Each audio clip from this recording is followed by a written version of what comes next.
Hello dear student, welcome back to my YouTube channel Manish Biowala यानी कि MEW। प्यारे बच्चों, आज मैं जो टॉपिक लेके आया हूं वो है सेल यूनिट ऑफ लाइफ, कोशिका जीवन की इकाई। कोशिका को जीवन की इकाई क्यों कहते हैं, आज हम समझेंगे कि जीवन की इकाई क्यों कहा जाता है कोशिका को, और कोशिका की खोज कैसे हुई, और कोशिका का नाम को सेल क्यों पड़ा, इंग्लिश में सेल क्यों पड़ा। इस बात को हम बिल्कुल पढ़ेंगे, समझेंगे, जानेंगे। और बेहद ये इंटरेस्टिंग टॉपिक है, बच्चों को बहुत अच्छा लगता है और इससे कंपटीशन के क्वेश्चंस भी बनते हैं। तो सबसे पहले हम बात करेंगे, देखिए हमको नोट्स जो बनाना है वो बनाना है शॉर्ट में, समझना ज्यादा है, शॉर्ट में नोट्स भी बनाने हैं। तो देखिए 1665 ईस्वी में, सबको ये डेट पता रहती है, बेसिक है ये कि 1665 ईस्वी में रॉबर्ट हुक ने कोशिका को खोजा था। कोशिका की खोज उन्होंने 1665 में की थी। उन्होंने क्या किया था, अपने ही द्वारा बनाया गया माइक्रोस्कोप से उन्होंने, बहुत ही साधारण टाइप का था माइक्रोस्कोप, उन्होंने एक स्पेनिश ओक, ये एक आवृतबीजी पौधा है, स्पेन का ओक जो होता है एक आवृतबीजी पौधा है, एंजियोस्पर्म प्लांट है, उसकी कार्क यानी कि जो बार्क होती है, जो छाल होती है, उसके ऊपर सबसे ऊपरी पार्ट पे मिलता है कार्क की उन्होंने पतली सी स्लाइड बनाई और पतली सी स्लाइड को माइक्रोस्कोप में देखा तो उनको इस तरह से कुछ स्ट्रक्चर नजर आए। इस तरह से खाली चैम्बर कुछ नजर आए, जिसे मधुमक्खी के छत्ते के समान हम कह सकते हैं कि मधुमक्खी के छत्ते के समान स्ट्रक्चर नजर आए। इस तरह से ये जब उन्होंने कार्क एक क्या होती है, डेड पार्ट होता है, छाल के सबसे ऊपर होता है प्लांट का, डेड पार्ट होता है, मृत होता है, उसकी उन्होंने स्लाइड बनाई। तो इस तरह से हॉलो कंपार्टमेंट दिखे, ये खाली चैम्बर दिखे। ये कैसे चैम्बर थे, खाली चैम्बर थे, और इन्हीं को उन्होंने नाम दे दिया सेला नाम दे दिया। सेला का मतलब होता है खाली कंपार्टमेंट, खाली चैम्बर होता है, और बाद में इसी का नाम रख दिया गया। खाली कंपार्टमेंट मीन्स सेल का मतलब होता है एक खाली कंपार्टमेंट, खाली डब्बा। तो मधुमक्खी के छत्ते के समान जो स्ट्रक्चर दिखाई दिया, तब उन्होंने नाम दे दिया सेल। तो सबसे पहला क्वेश्चन ये पूछा जा सकता है कि सबसे पहले जो सेल की खोज हुई थी वो डेड सेल थी कि एक जीवित सेल थी, मृत सेल थी कि जीवित सेल थी। तो आपका आंसर होना चाहिए ये एक डेड सेल थी, यानी कि सबसे पहले रॉबर्ट हुक ने एक डेड सेल की खोज करी, और वो भी पौधे की सेल। पौधे का भी पूछ सकते हैं कि कौन सा ऐसा पौधा था जिसकी कार्क पे उन्होंने देखा था, वो था ओक, एक आवृतबीजी है, एक एंजियोस्पर्म प्लांट है स्पेन में। ओके, अब हम बात करते हैं कि जीवित सेल किसने खोजी। जीवित कोशिका किसने खोजी। तो देखिए सबसे पहले क्या था कि जो एक सूक्ष्मदर्शी था, माइक्रोस्कोप था, बहुत ही साधारण टाइप का था, और उसमें वो चीजें नहीं देखी जा सकती थी जो अब एडवांस टाइम पे देखते हैं। तो ऐसे ही धीरे धीरे जो है अब सारे साइंटिस्ट ने ये सोचा कि अब सेल में देखें कि क्या है इसके अंदर, इस खाली चैम्बर के अंदर क्या है। तो ऐसे एक सबसे पहले जो सरल सूक्ष्मदर्शी बनाने वाले साइंटिस्ट थे, उनका नाम हम बताएंगे, वो है Antonie van Leeuwenhoek. Antonie von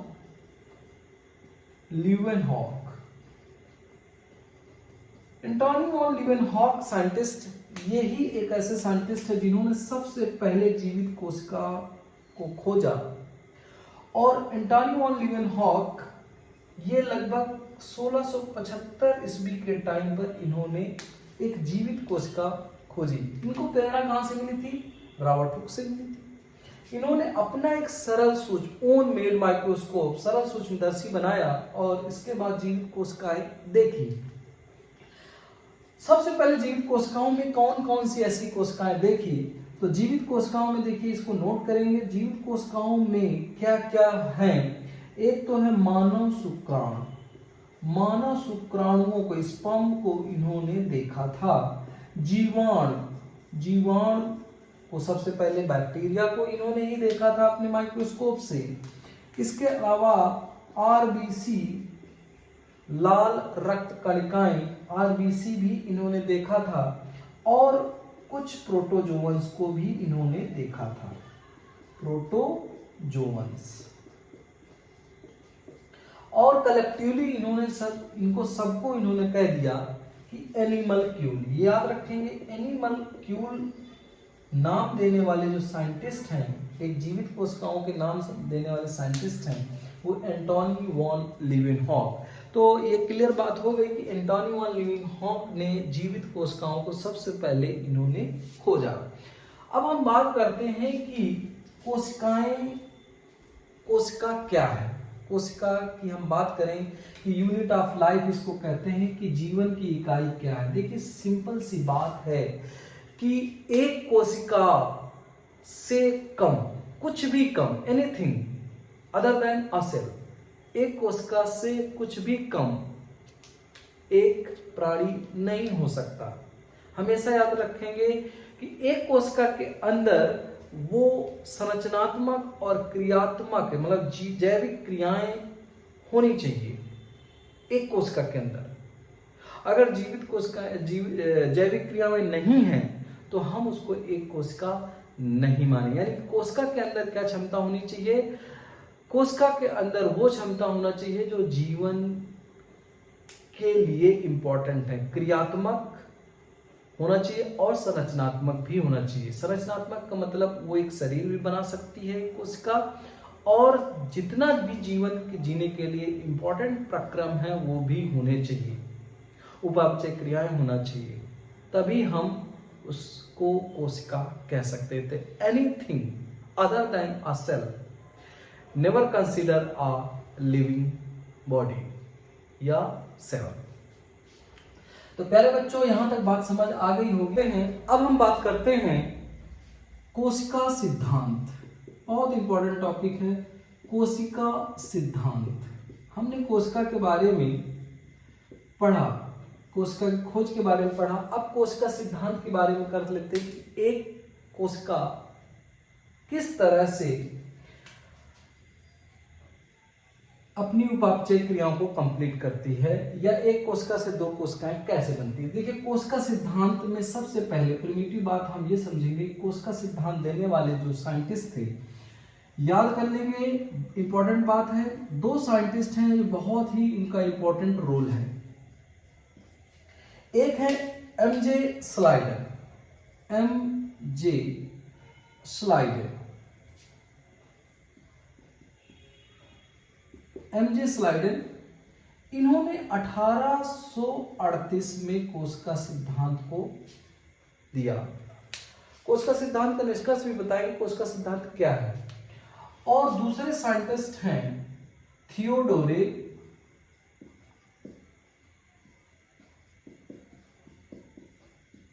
स्वान। ये साइंटिस्ट मुझे, इन्होंने 1839 में ये बात बताई थी। यानी कि एक 1838, दूसरे 1839। सबसे जो पहले साइंटिस्ट हैं वो एक बॉटनिस्ट हैं। याद रखेंगे ये क्या है, एक बॉटनिस्ट हैं, वनस्पति विज्ञान वाले जी, ठीक है।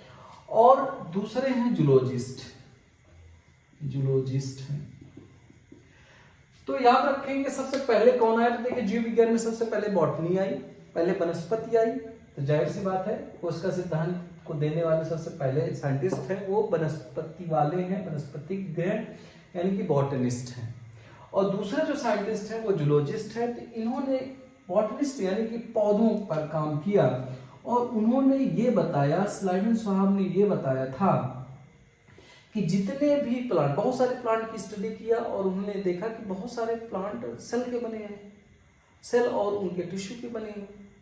सेल मिलकर के टिश्यू बनाते हैं। तो बहुत सारे प्लांट की स्टडी करने के बाद यानी कि इन्होंने, हम सीधे सीधे एक पॉइंट में लिखेंगे कि इन्होंने कई पौधों की कोशिकाओं का अध्ययन किया और अध्ययन करने के बाद ये बताया कि सभी पौधे, क्या बताया, सभी पौधे किसके बने होते हैं? पौधे कोशिका के बने होते हैं। याद रखेंगे, सभी पौधे कोशिकाओं के बने होते हैं, कोशिकाओं के बने होते हैं। ये इन्होंने निष्कर्ष निकाला। ठीक है। अब बारी आती है कि जूलॉजिस्ट साहब ने क्या किया, यानी कि स्वान साहब ने क्या किया। स्वान साहब ने क्या किया, बहुत ही सिंपल, इन्होंने डिफरेंट टाइप के एनिमल्स के सेक्शन काटे और उन्होंने ये निष्कर्ष बताया कि जितने भी एनिमल हैं, सभी प्राणी, एनिमल कोशिकाओं के बने हैं, कोशिकाओं और उनके प्रोडक्ट के बने हैं, यानी कोशिकाएं मिलकर ऊतक बनाए। तो सभी प्राणी, लेकिन एक चीज इंपॉर्टेंट बात, बहुत इंपॉर्टेंट बात, भाई नाम से जूलॉजिस्ट एनिमल पे काम किया, बॉटनिस्ट पौधों पे काम किया। इंपॉर्टेंट बात, एक चीज इन्होंने और बताई कि इन्होंने ये बताया कि जो एनिमल सेल्स हैं, जो जंतुओं की जो कोशिकाएं हैं, उनकी जो कोशिकाओं की बाउंड्री है वो प्लाज्मा मेम्ब्रेन से घिरी हुई है। वो किससे घिरी है? पारगम झिल्ली से घिरी हुई है। यानी कि जंतु कोशिका के ऊपर क्या है? प्लाज्मा झिल्ली है, प्लाज्मा मेम्ब्रेन है। ये इंपॉर्टेंट बात है। और साथ में एक चीज और बताया, पौधों की कोशिकाओं में सबसे ऊपरी, पौधों की कोशिका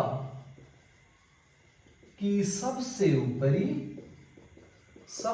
ऊपरी जो लेयर है वो कोशिका भित्ति है। याद रखेंगे इस बात को। ये चीज किसने बताया? ये स्वान ने बताया था। बॉटनिस्ट ने क्या किया? डिफरेंट पौधों की स्टडी करके बताया कि पौधे कोशिकाओं के बने, ठीक है। इसके बाद ये नहीं बताया कि इनके ऊपर कोशिकाओं में कोशिका भित्ति पाई जाती है। पौधों की कोशिकाओं में कंफ्यूजन रहता है, कंपटीशन पॉइंट ऑफ व्यू से है। और दूसरा, जूलॉजिस्ट स्वान साहब ने ये चीज, दोनों चीजें बताई कि जंतु कोशिका के ऊपर कोशिका भित्ति नहीं होती है और पौधों के ऊपर कोशिका भित्ति पाई जाती है। इस चीज को नोट करेंगे कलेक्टिवली, मतलब दोनों साइंटिस्ट की हम बात करें, स्लाइडन की बात करें एंड स्वान ने मिलकर, दोनों ने मिलकर क्या किया? इन्होंने कोशिका यानी कि सेल थ्योरी, कोशिका सिद्धांत का प्रतिपादन किया। याद रखेंगे, प्रतिपादन करने वाले, देने वाले कौन थे? स्लाइडन एंड स्वान। इसीलिए दोनों का नाम आता है, भले ही उनका अलग साल हो, 1839 हो और इनका 1838 हो, लेकिन इनका जो निष्कर्ष था, वो कोशिका जो थ्योरी थी, सिद्धांत था, वो एक ही था। और एक इंपॉर्टेंट बात, क्वेश्चन में ये भी पूछा जा सकता है कंपटीशन पॉइंट ऑफ व्यू से। देखिए, यूपी बोर्ड के बच्चे, ऐसा नहीं कि यूपी बोर्ड के बच्चे नीट नहीं निकाल सकते। पेपर हिंदी में आए चाहे इंग्लिश में आए, नॉलेज कॉन्सेप्ट तो एक ही है ना, सिलेबस तो एक ही है। इसलिए मैं दोनों को कवर करता हूँ, बात सबके लिए। अगर यही चीज मैं इंग्लिश में पढ़ाऊंगा तो यही पढ़ाऊंगा, हिंदी में पढ़ाऊंगा तो यही पढ़ाऊंगा। यानी कि नीट के लिए कॉमन चीज है, क्वेश्चन हिंदी में आए चाहे इंग्लिश, बात एक ही आएगी। तो एक चीज है कि स्लाइडन एंड स्वान दोनों ने मिलकर के ये नहीं बताया, ये तो बता दिया कि चाहे जंतु चाहे पादप हो, कोशिकाओं के बने हैं, ऊतक के बने हैं, उनके प्रोडक्ट के बने हैं। लेकिन नई कोशिका आती कहां से, क्वेश्चन ये है, नई कोशिका आती कहां से, इसके बारे में इन्होंने नहीं बताया। याद रखेंगे स्लाइडर ने बिल्कुल नहीं बताया कि नई कोशिका कहां से आती है। ये तो बता दिया बनी होती है, जंतु और पौधे डिफरेंट कोशिका के बने रहते हैं, बट ये नई नई कोशिकाएं, ये इतनी सारी कोशिकाएं आती कैसे हैं। तो एक साइंटिस्ट हैं, इसी थ्योरी को इन्होंने एक्सप्लेन करा, उसको मॉडर्न तरीके से बताया, ज्यादा एनालिसिस करके बताया, रुडॉल्फ विर्चो। याद रखेंगे साइंटिस्ट का नाम है, मैं यहां पे कर देता हूं, Rudolph Virchow. Rudolph Virchow, Rudolph Virchow साहब ने, रुडॉल्फ विर्चो साइंटिस्ट हैं, इन्होंने सेल थ्योरी का क्या कर दिया, आगे सेल थ्योरी को एक्सप्लेन कर दिया, सेल थ्योरी को क्या कर दिया, एक्सपैंड कर दिया, बढ़ा दिया, एक्सप्लेनेशन कर दिया और मॉडर्न सेल थ्योरी दे दिया, मतलब इनकी थ्योरी को मॉडिफाइड कर दिया। और यही साइंटिस्ट हैं, इन्होंने ये बता दिया कि नई सेल्स कहां से आती हैं। इन्होंने बताया कि एक सेल से दूसरी दो सेल बनी होगी by the cell division, by the कोशिका विभाजन, यानी कोशिका विभाजन के द्वारा ही, कोशिका विभाजन के द्वारा ही दूसरी सेल्स बन सकती हैं। ये आइडिया इनको नहीं था। याद रखेंगे, ये बात स्लाइडर एंड स्वान नहीं बताया, जो स्लाइडर एंड स्वान ने बताया वो मैंने लिख दिया कि इन्होंने क्या बताया। यहीं से छोटे छोटे क्वेश्चन बन सकते हैं। स्वान साहब ने देखिए जंतु, और ये क्वेश्चन आया हुआ है कि पौधों की कोशिकाओं में कोशिका भित्ति होती है, ये कौन साइंटिस्ट बताया, ये स्वान ने बताया। बट स्वान क्या थे, स्वान जूलॉजिस्ट थे। ओके, तो सेल डिवीजन के द्वारा नई कोशिकाएं बनती हैं, ये क्वेश्चन ये बताने वाले रुडॉल्फ विर्चो साहब थे, और modern cell theory given by Rudolf Virchow. और इन्होंने कलेक्टिवली जो एक पॉइंट निकला, कलेक्टिवली बाद में जो सेल थ्योरी के दो पॉइंट निकले, इन्होंने बताया ओमनिस सेलुला इस्यूम। मतलब पहला पॉइंट था कि ये देखिए सेल डिवीजन के द्वारा होता है, इसी को उन्होंने नाम दिया ओमनिस सेलुला ई सेलुला। याद रखेंगे, बहुत इंपॉर्टेंट ये आता है, ओमनिस सेलुला ई सेलुला। ओमनिस सेलुला ई सेलुला का मतलब होता है, ओमनिस सेलुला ई सेलुला का मतलब होता है कि नई सेल पहले से उपस्थित सेल से ही बनती है, यानी कि new cell arise from pre existing cells. याद रखेंगे, new cells arise from pre existing cell, यानी कि नई कोशिकाएं पहले से उपस्थित कोशिकाओं से ही बनती हैं बाय द सेल डिवीजन। तो एक पॉइंट इनका यही हो गया, सेल थ्योरी का एक बहुत इंपॉर्टेंट पॉइंट हो गया ओमनिस सेलुला इस सेलुला, all cell arise from the pre existing cells. और दूसरा आता है, दूसरा होता है कि ऑल एनिमल्स, जो उन्होंने बताया था स्वान एंड स्लाइडर ने, कि सभी जीव कोशिका और कोशिका प्रोडक्ट के बने रहते हैं, प्रोडक्ट उत्पाद के बने होते हैं। याद रखेंगे इस बात को कि कोशिका सिद्धांत के दो महत्वपूर्ण पॉइंट हैं। एक है कि एक कोशिका पहले से उपस्थित कोशिका से ही बनती है, और दूसरा सभी जीव कोशिका और उसके प्रोडक्ट के बने होते हैं। ये सेल थ्योरी थी, बहुत इंपॉर्टेंट टॉपिक्स है प्यारे बच्चों, और ये पूछा जाता है, ये बहुत इंपॉर्टेंट। अब इसके बाद हम बात करेंगे कि कोशिका कितने प्रकार के होते हैं। एक प्रिमिटिव सी बात है, देखिए कोशिका, हम बताया कि कोशिका से कुछ भी कम, एक कोशिका से कुछ भी कम हम लाइफ नहीं मानते हैं। अगर एक आरएनए सिंगल पड़ा है तो हम ये नहीं मान लेंगे कि ये जो है एक जीवन, एक जीवित प्राणी है, जीवित जीव है, नहीं। जो भी चीज़ है उस कोशिका में होना पड़ेगा। यानी कि एक कोशिका से कम कुछ भी जीव नहीं मानते हैं, सब केमिकल्स मानते हैं। तो कोशिका कितने प्रकार की होती हैं? Eukaryotic, prokaryotic. कुछ जीव प्रोकैरियोटिक कोशिका के बने होते हैं, कुछ जीव यूकैरियोटिक कोशिका के बने होते हैं और कुछ जीव मीजोकैरियोटिक कोशिका के बने होते हैं। तो मैं नेक्स्ट क्लास में इसको कंप्लीट करूंगा। तब तक आप इस टॉपिक को पढ़िए, देखते रहिए, लाइक करिए, सब्सक्राइब करिए। Keep learning. Thank you.